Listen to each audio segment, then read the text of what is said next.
కుంభరాశి వారు ఈ విషయాలను ఖచ్చితంగా తెలుసుకోవాలి. మీ శత్రువు మీకు హాని చేయడానికి ప్రయత్నిస్తున్నాడు. అతను మీకు వ్యతిరేకంగా తీవ్రంగా కుట్రలు పన్నుతున్నాడు. ఇది మీ జీవితానికి ప్రమాదకరమైనది కావచ్చు. కాబట్టి వెంటనే ఈ వ్యక్తితో సంబంధాన్ని తెంచుకోండి.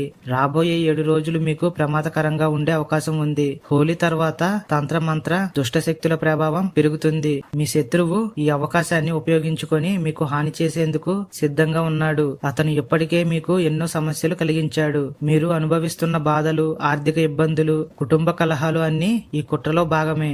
మీరు గమనించే ఉంటారు, మీ జీవితంలో ప్రతిరోజు ఏదో ఒక సమస్య వస్తూనే ఉంది.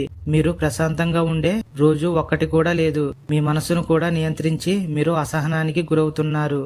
ఇది మొత్తం మీ శత్రువు వల్లే జరుగుతుంది. కాబట్టి ఈ విషయాన్ని లైట్ గా తీసుకోకండి. ఈ శత్రువు ఎవరో మీకు తెలియాలి. మీ శత్రువు ఎవరో ఊహించలేరు. అతను మీకు అత్యంత సమీపంలో ఉన్నవాడే.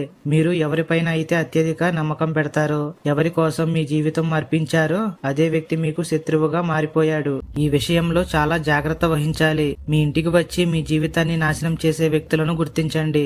ఎవరో కాదు, ఇది మీ బంధువులలోనే ఒకరు కావచ్చు, మీ మిత్రులలో ఒకరు కావచ్చు, లేదా మీ పొరుగువారు కావచ్చు.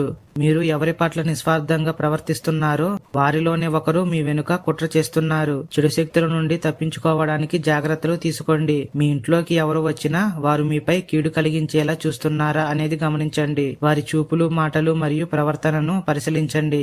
మీ ఇంటికి వచ్చిన వారు మీ పిల్లలకు స్వీట్స్ లేదా ఇతర ఆహారం ఇస్తే అప్రమత్తంగా ఉండండి. ఎందుకంటే ఆహారంలో కూడా ప్రభావం ఉండొచ్చు. పిల్లలు అలాంటి ఆహారాన్ని తింటే వారు ప్రభావితులవుతారు. మీ ఇంటికి వచ్చే వ్యక్తి మీ ఇంటి వాతావరణాన్ని చెడగొట్టేలా ప్రవర్తిస్తున్నాడా? అతను వెళ్లిన తర్వాత మీ ఇంట్లో గొడవలు మొదలవుతున్నాయా? ఆరోగ్య సమస్యలు వచ్చాయా? అప్పుల బాధలు పెరిగాయా? అయితే ఇది తంత్రమంత్ర ప్రభావం అయి ఉండవచ్చు. ఇలాంటి చెడు ప్రభావాలను తొలగించుకోవడానికి కొన్ని పరిష్కార మార్గాలు. 1. మీ ఇంటికి వచ్చిన వ్యక్తి వెళ్లిన వెంటనే ఇంట్లో అన్ని గదుల్లో పసుపు నీటిని చల్లండి. 2. ఎవరైనా మీరు వాడిన బట్టలను అడిగితే ఇవ్వకండి. ఎందుకంటే దానిపై తంత్రమంత్రం చేసి మళ్లీ మీకు ఇచ్చి మీ జీవితాన్ని నాశనం చేసే అవకాశం ఉంది. 3. మీ ఇంట్లో శుభ్రత పాటించాలి. చెడు శక్తులను తట్టుకోగల శక్తులను పెంపొందించుకోవాలి. 4. హనుమాన్ చాలీసా, విష్ణు సహస్రనామం వంటి పవిత్ర మంత్రాలను రోజు జపించాలి. మీకు మంచి జరగాలని కోరుకుంటున్నాను. ఈ వీడియో నచ్చితే లైక్ చేసి ఛానల్ ని సబ్స్క్రైబ్ చేసుకోండి.